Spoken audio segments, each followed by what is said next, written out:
Magandang araw mga kaibigan.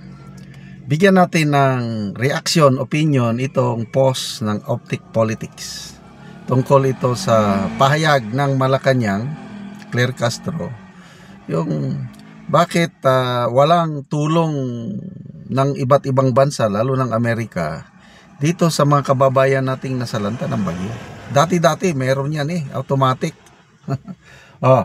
Sabi ni Optic Politics, it's as shameful as calling or asking for help from other countries because you might be told you'll just pocket it. Pweh! Ibubulsa nyo lang. Mauuwi lang sa korupsyon. Huwag na lang kaming tumulong. Ito yung pahayag ng palasyo. Wala po na call. Di tumawag daw ang palasyo, ang Pangulo, hindi siya humingi ng tulong. Wala po na call for any foreign assistance. Dahil sa ngayon po, mayroon pa po tayong pondo para sa ganitong mga klaseng sitwasyon. Ang galing talagang magpalusot itong si Auntie Claire. In fairness, talagang perfect choice para sa Palace Press Officer. Kasi magaling siyang magpalusot. Kaya lang, tignan natin ang people who reacted. 28,000 people who reacted. 23,000 ang tumatawa kay Auntie Claire. 2,300 ang galit. 1,700 lang ang nag-like, naniniwala na ayaw talaga ng Pangulo, administrasyon humingi ng tulong dahil meron pa tayong pundo. Auntie Claire, we were not born yesterday. Puti na po ang aking buhok. Magbasa tayo sa mga comments. Ulitin ko, Optic Politics, sabi niya, ibubulsa nyo lang yan, kaya hindi na ayaw nang magbigay. Dito. Rene Oriendo. Tulong tapos na nakawin nyo lang. Happy you. Wala na kasi. Tayo ngang mga Pilipino, karamihan kasi meron pa rin naniniwala sa kanila, yung mga loyalist nila na karamihang Pilipino hindi na naniniwala dito sa administrasyong ito, sa mga pahayag nila. Puros lip service. Faith Dakanay, kahit ubos na, sinasabi nyo lang may pundo. Ang laki kayo yung inirelease na pundo. 1.307 trillion pesos. Wow. Dami Kaya lang yung mga nababasa kong post, comments, wala na. Ang mga buhaya sa gobyerno. By the way, maganda yung release kagad. Nangangailangan ng tulong itong kababayan nating nasalanta ng bagyo. Kaya lang, how many percent sa tingin nyo, yung 1.30 trillion, how many percent ang makarating sa talagang beneficiaries? Makipagpustahan ako, wala pang 50%. Opinion ko lang yan. Wala. Kasi kung kahit lang 80% doon sa 1.37 trillion makarating sa mga biktima ng bagyo, nako, maligayan ako. Malaking tulong na. Kailang mapupunta lang yan karamihan sa wala. To me, ganyan lang ako kasi grabing korupsyon, talamak na kultura ng korupsyon ng administrasyong ito. Wala na akong talagang katiwa-tiwala. Bell Heli, Auntie, even Tom and Jerry knows. Ito, Hi Lee, Perlician, you are covering the shore, Auntie. Iris Jane Swan, ambot sa imo, Mang Claire, oy, murag iro na buang, oy, wala kasabot nimo, Jud. Grabe, kaulaw ba? May nabasa rin akong post ni Dr. Rob Rances, nagtatanong, may napansin ba kayo na tulong mula sa Amerikano, EDCA sites ba? Mula nung lindol sa Cebu, lindol sa Davao, at ito bagyo sa Cebu. May tumulong ba galing sa EDCA? Kami wala.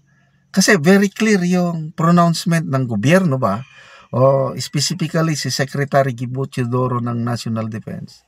Sabi niya noon, EDCA are purely for humanitarian assistance and disaster response.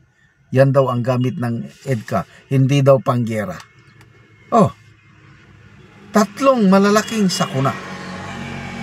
Ni isa, wala akong nakitang galaw ng mga EDCA sites na yun o Amerikano. Talagang it's either minamali tayo or ayaw tumulong kasi nga yung talamak na korupsyon. Nung una, basta may sakuna sa Pilipinas, ang daming tumutulong. Nagdadatingan. Example, nung Yolanda, ang dami talagang tumulong. Kailang ngayon, dahil napurnada na ang mga iba't ibang bansa, tayo nga mga Pilipino, napurnada na tayo sa gobyernong ito, how much more to them? South Korea, tignan mo, yung loan sana na ipapautang sa atin para sa infrastructure project. Mismo na ang presidente ng South Korea nagsabi, i-cancel kasi baka mapupunta sa korupsyon. Laking sampal sa mukha nun. Tapos sasabihin pa ng Pangulo na bumalik na daw ang tiwala. Sabi pa niya, we are ready for business. We're excited to work with you, to business with you. Please come to the Philippines. Please invest in the Filipinos. I don't know kung may maniniwala pa sa gobyernong ito. Oh, anong sabi ng Pangulo? Dahil daw isiniwalat niya ang korupsyon sa Pilipinas, bumalik na daw ang tiwala ng foreign investors sa atin. Sino pa yung nagsabi? Congressman Revilla, Jolo Revilla. Sa Marcos administration daw, na-revive daw ang economy natin. Yan, puros lahat mga pambobolang ginagawa. Iba ang sinasabi ng mga businessmen. Example, Employers Confederation of the Philippines. Anong sabi? Wala nang pumupuntang mga foreign investors sa Pilipinas na nagtatanong kung paano sila makapagnegosyo. PCCI, ganun din. So, mas naniniwala ako sa sinasabi ng mga negosyante kaysa yung sinasabi ni Auntie Claire ng Pangulo o kahit sino dyan sa gobyerno. Nakaka-dismaya talaga ang nangyari sa atin. Kaya salamat mga kaibigan sa inyong pagsubaybay sa ating channel. Nakakatulong kayo ng malaki sa tribong Talandig ng Bukidnon dahil ang income natin sa channel na ito is pantulong po sa tribo. Namimigay tayo ngayon ng libreng yero at pako para makapagpatayo ang tribo ng mas maayos na tirahan. Panoorin nyo ang video na ito. Mauna ni siyang ko lang taga ni Giero. So mauna ni ang atop nilang kol nga tuluan na kaayo. Umuulan. So silupin lang ang ilang atop, silang balay.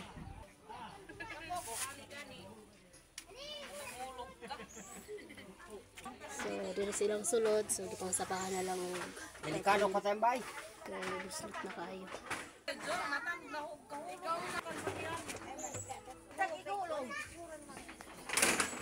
So si ante unang ilang kahimtang. So ante an sa imong masulti nga matagaan ka Giero. Manalamat na gid ko kay natabangan ko kay among atop matupan na gyud. So trapal lang ang inyong atop.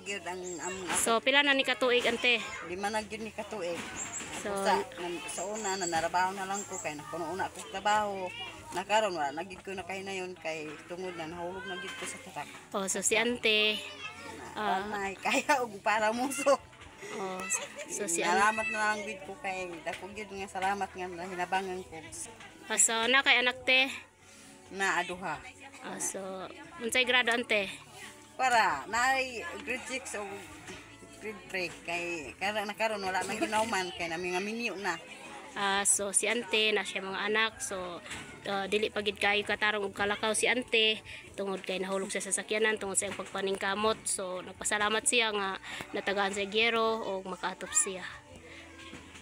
salamat sa pagtan-aw sa video kay nalamat gid ko nga dako gid salamat kay gid ko. Makaatop na gid Dako ka na karon gid nga ante. salamat sa Ginoo gid nga hinabangan gid ko. Sige ante. Salamat pod. So mo nang kahimtang ni ante. So trapa lang gyud ang ilang balay. Salamat sa Ginoo. Sige ante, salamat.